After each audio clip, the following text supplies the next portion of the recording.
Hello, fiber friends. I am Sharice Nicole of Sew Hooked on Treasures, and welcome to Panel Practice Pointers for Free Motion Quilting. In our session, we're going to cover three things. One, we're going to talk about how to prep your panel before you even get started. Also, we're going to cover how to decide what goes where. A lot of times that is our biggest challenge and hurdle, is that decision fatigue of I don't know where to put what. So we're going to talk about that too. And lastly, ideas for how to finish your practice panel.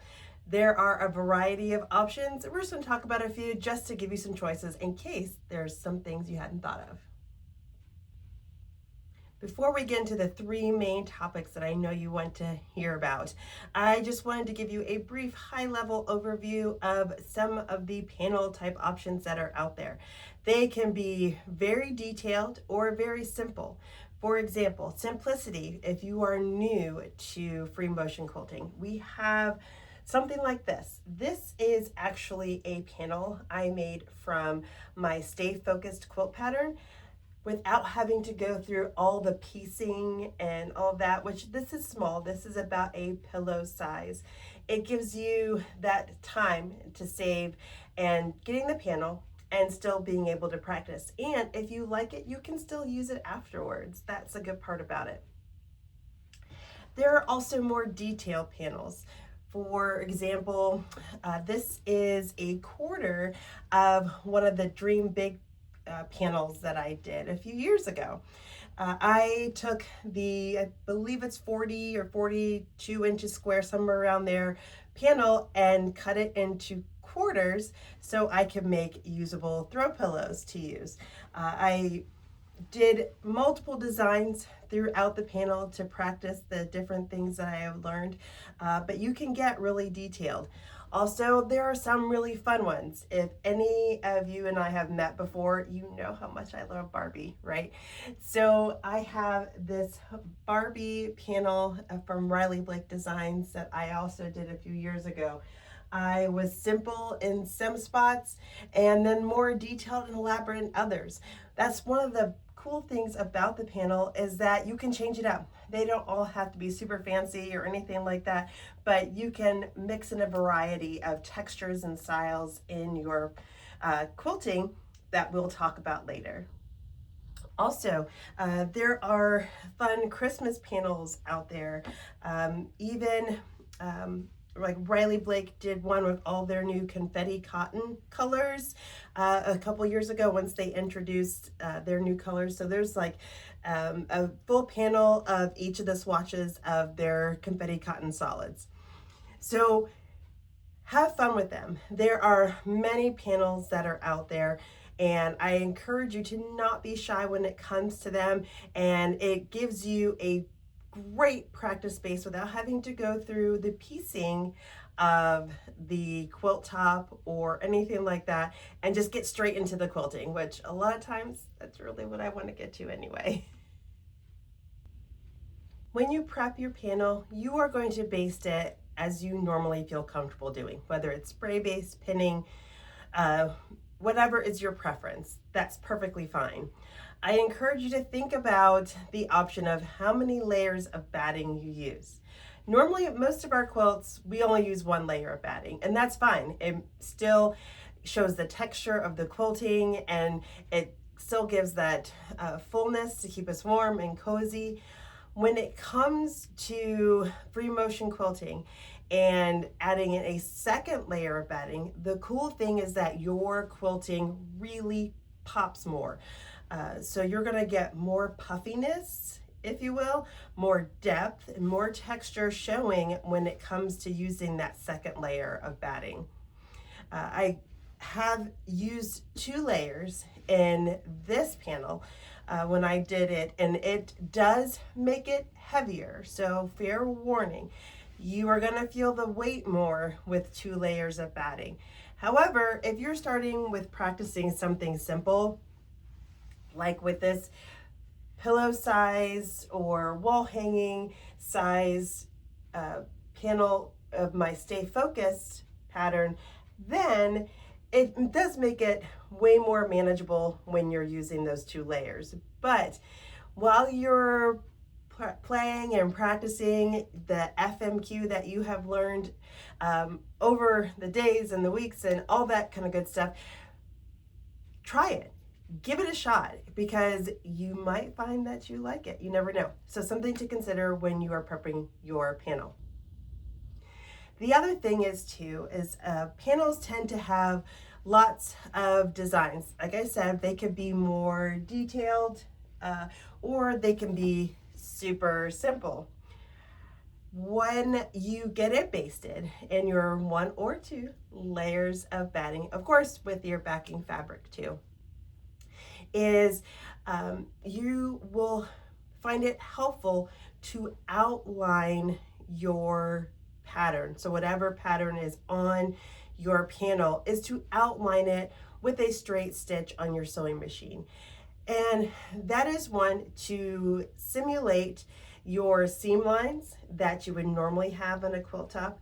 And it's going to help you mentally compartmentalize the pieces of each of the components. So whether it's blocks or picture or just simply squares, it's letters, it's a snowman, it helps you to be able to mentally just take those smaller bite-sized pieces of your panel to help you to choose your designs and what you want to do. Now, the outline doesn't have to be every single little piece, but the pieces that you want to distinguish in your panel. So, for example, sticking with the Stay Focused pattern panel, each of the triangles of the different colors, I would outline those in this panel. When I did the Dream Big panel, which I even have 2 more of those still, so those will happen one of these days. When I did these, they're ginormous flowers. They're gorgeous flowers and I love them. And when I did those, I outlined each of the petals. So that way I could do something different and try new techniques in each of the petals. It gave me smaller segments. If you have something like this fabric swatch panel, now these squares are pretty small. Now you could take this in chunks of colors. So your neutrals, your purples, your blues, there's also their pinks and all those things. So you can block them off in your color sections and do something a little different with each of those color sections. There's a choice. I showed you the snowman. I'm going to open up the snowman a little bit more this time so you can see it. So he has, let's see, in this panel. So this is just the top of him, right? You can outline just the letters. You can outline or do a design in each of the snowflakes. You can outline the mittens versus the jacket versus the scarf versus the head and nose and the hat. You can get that detailed if you want to. That's totally up to you. Or you could just outline the snowman all by himself and then just do one design all over the snowman.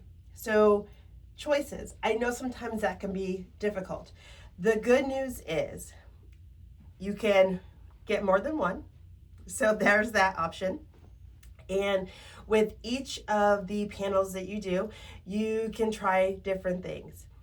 You can also, like with the Stay Focused pattern, and getting more than one, when you order one panel of this pattern, it actually comes with 2 of these throw size pillow squares. They're about 20 inches. And it also comes with a throw size quilt. So like a small quilt or small, or a larger wall hanging, if you will. So it gives you 3 opportunities. Yes, they're all the same colors. However, you can really play with them and get some really cool designs and textures and depth going on with your quilting by doing that. And they don't all have to be the same. That's the cool thing. You can try different things. So I encourage you to have fun with it and just outline to help you kind of put some parameters around each of the sections so you can just take off that panel one bite at a time.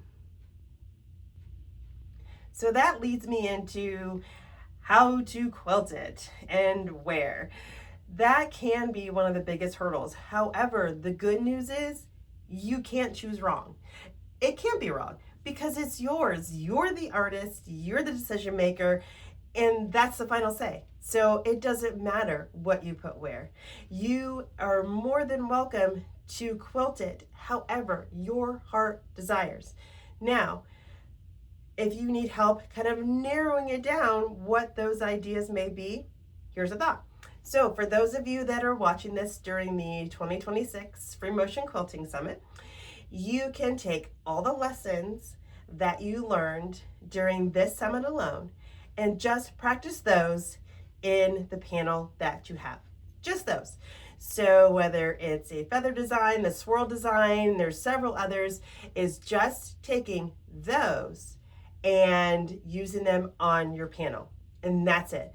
That way you are practicing and learning and developing that muscle memory for doing those free motion quilting designs. Other option, if you are not watching it during that summertime, that's okay. So there are so many free motion quilters out there, right? Good friend, Merry Go Round Quilts, she does a class and a course on free motion quilting. So I encourage you to check out something like that. There's Angela Walters, who does free motion quilting sew-alongs basically, where she teaches designs, and normally she uses a panel to go along with them. So that's an option too. There are others that do similar type of free motion quilting exercises. So check those out. That also helps you to narrow it down. Or you can find your favorite free motion quilter out there. If you go on YouTube University and just look at some of their videos, maybe from just this year or the past couple years, or maybe they're doing a series on a certain type of free motion quilting style and design. Use that and just use those. That way you are taking what may seem like a behemoth and just a wide variety of designs that are out there and kind of helping you to corral them into one practice panel. Now, you don't have to necessarily go to somebody else. You don't necessarily have to use somebody else's techniques. Guess what? You are free, especially for those of you that love to sketch and doodle and things like that. This is your chance to take some of those sketches and doodles and add them to your quilt panels. That way, you're also incorporating some of yourself into them. It doesn't have to be necessarily what somebody else taught you. But I know a lot of you are creative like that out there. So that is a good way to incorporate them and get practice in them in a panel as well. And lastly, how to finish them. That is essentially the same as finishing any other quilt. You can bind them or face them as you so desire. I did binding on this panel and I use it as a wall hanging. You can also finish them as pillows, as I've shown you, like I did with the Dream Big panel. That's an option too. And maybe not as popular, but one of my favorite things, as you can see, is to add quilt blocks to apparel. So I free motion quilted my HR tree block and I did swirls on the outside, and I did wishbones in the center of the tree, etc. And I quilted that as normal, so with batting and everything, and I sewed that onto my sweatshirt for Christmas time. So you have a variety of things that you can do with them. You can use your panels as table runners, or you can use them as just a centerpiece for your table. Goodness, you name it, anything that you have possibly done with the quilt before, you can more than likely do with your panel, depending on the size, of course. Thank you so much for participating in this session. I hope you are feeling more confident and walking away with a tidbit or two to be able to use panels in your free motion quilting practice. If you have any questions or you just want to show me your work, because I would love to see it, you are welcome to reach out to me on any of the socials or on email. Please do not hesitate to do so. I enjoy seeing them, I enjoy reading them, and getting to interact with everybody that's out there. As a quick aside, the Stay Focused panel that I showed you earlier, yes, that is available at honestfabriccompany.com. There's a link also below, so if you want to get that panel, which includes the two 20-inch squares, which about throw pillow size, and a small throw size practice, you can find them on that website. Again, thank you so much for being here. I have enjoyed having you, and I hope you have a great rest of your day.